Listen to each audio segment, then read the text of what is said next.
Radhe Radhe everyone. आप सभी को वट सावित्री व्रत की ढेरों शुभकामनाएं। तो फ्रेंड्स, वट सावित्री व्रत आने ही वाला है, तो उससे पहले हमें क्या क्या तैयारी कर लेनी है, क्या क्या सामग्री हमें चाहिए होती है, वही आज की इस वीडियो में मैं आपके साथ शेयर करने वाली हूँ। तो देखिए, वट सावित्री व्रत जैसे कि इसके नाम से ही पता चलता है, वट वृक्ष, इसमें वट वृक्ष का पूजन किया जाता है। तो हो सके तो वट वृक्ष के पास जा करके आप इस पूजन को करें, परंतु कई बार समस्या होती है कि हम नहीं जा पाते हैं, तब हम कैसे करें। तो आप इस प्रकार से एक टहनी ला सकते हैं वट वृक्ष की। बस ध्यान ये रखना है कि हमें उस दिन टहनी नहीं तोड़नी है, पहले दिन ही आप ले आए टहनी, या फिर आप वट वृक्ष का छोटा सा पौधा भी ला सकते हैं नर्सरी से, उसका भी पूजन कर सकते हैं। और इसी के साथ में पूजा में देखिए हमें एक धूप दीप चाहिए। आप चाहें तो चौकी लगा करके भी आप इस पूजन को कर सकते हैं। तो हमें एक चौकी और उस पर बिछाने के लिए वस्त्र चाहिएगा।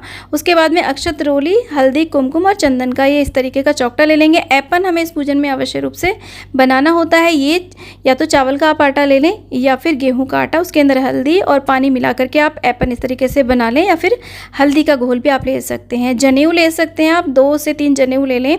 कच्चा सूत ले सकते हैं। वस्त्र रूपी अर्पित करने के लिए हमें कलावा यहाँ पर चाहिए। आप चाहें तो वस्त्र भी अर्पित कर सकते हैं, पैरावनी, पैंट शर्ट, सूट आदि भी अर्पित कर सकते हैं। यहाँ पर देखिए हमने सुपारी से गणेश जी बनाए हैं कलावा लपेट करके, और हल्दी की गांठ से हमने गौरी मैया बनाई है। आप चाहें तो मिट्टी से या फिर आप गाय के गोबर से भी बना सकते हैं ऐसे। और वट सावित्री व्रत की कथा पुस्तक आती है, इस कथा पुस्तक को आप ला सकते हैं वट सावित्री व्रत पूजन से पहले। और इस प्रकार से इस कथा के अंदर देखिए सत्यवान सावित्री दे रखे होते हैं, साथ में यहाँ पर यमराज जी भी होते हैं, तो इनका पूजन भी हम इसी में कर सकते हैं। यहाँ पर देखिए पूजन के लिए हमें आधा कटोरी के करीब हमें चावल चाहिए। अक्षत, चावल टूटे नहीं होने चाहिए। चावल की जगह पर आप गेहूं का भी प्रयोग कर सकते हैं। साथ में काले तिल इस पूजा में विशेष रूप से प्रयोग में लाए जाते हैं, क्योंकि अमावस का दिन होता है, तो काले तिल का विशेष महत्व रहता है। तो आप काले तिल अवश्य रूप से पूजा में रखें। और इसी के साथ में आपका जो सिंदूर दान है, सिंदौरा जिसे हम कहते हैं, उसे भी आप पूजा में अवश्य रूप से रखें, क्योंकि पूजा के बाद में यहाँ पर माता से सुहाग लिया जाता है, सिंदूर अवश्य लगाया जाता है। यहाँ पर श्रृंगार की सामग्री भेंट करने के लिए आप ज़रूर रखें सावित्री मैया को।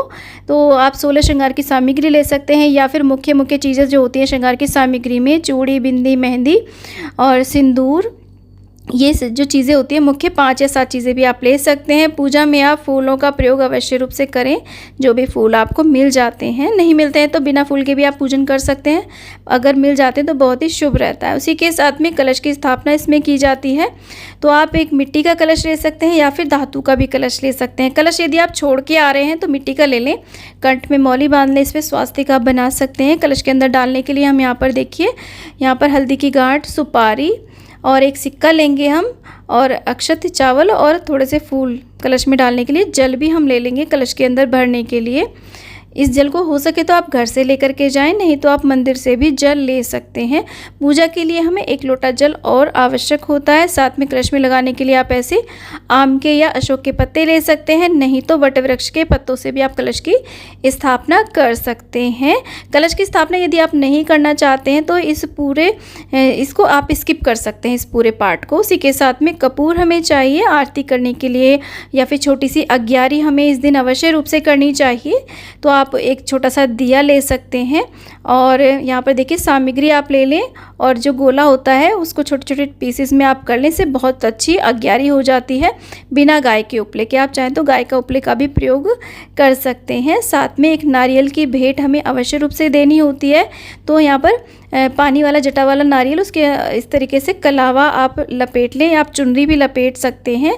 आप इसको अवश्य रूप से पूजा में रखें। इसके साथ में देखिए काले अंकुरित चने लिए जाते हैं, तो एक दिन पहले ही आप चने भिगो करके अंकुरित होने के लिए आप रख दें। इस प्रकार से इनका प्रयोग भी पूजा में अवश्य रूप से किया जाता है।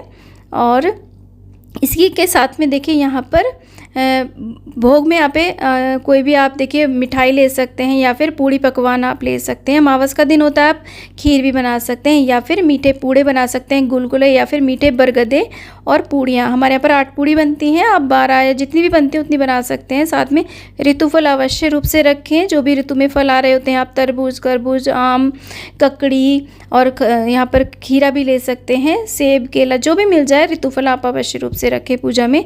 साथ में देखिए बीजने का प्रयोग, जो बांस के बने हुए या फिर जूट के या फिर नारियल के बने हुए पंखे आते हैं ना, उनका प्रयोग इस पूजा में अवश्य करें। 2 पंखे हमें लेने होते हैं, एक वट वृक्ष के पास ही छोड़ के आते हैं, दूसरा हम दूसरे से पति की हवा करते हैं। साथ में वट वृक्ष पे अर्पित करने के लिए आप इस प्रकार से कोई भी वस्त्र ले सकते हैं, सूट, साड़ी, पैरावनी, जो भी आप दान करने के निमित्त वहाँ पे दान करना चाहते हैं वो आप अवश्य ले लें।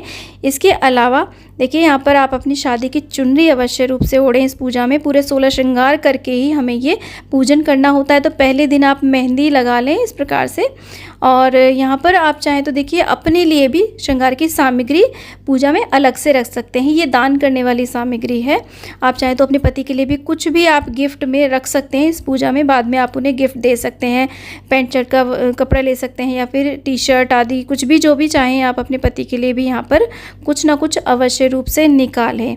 तो ये वो बेसिक सामग्री है जो हमें वट सावित्री के व्रत पूजन में चाहिए होती है। इसके अलावा देखिए फ्रेंड्स, ये जो पूजन होता है वो अपने अपने ट्रेडिशन के अनुसार होता है, तो जैसे भी आपके यहाँ पर होता है आप वैसे भी कर सकते हैं।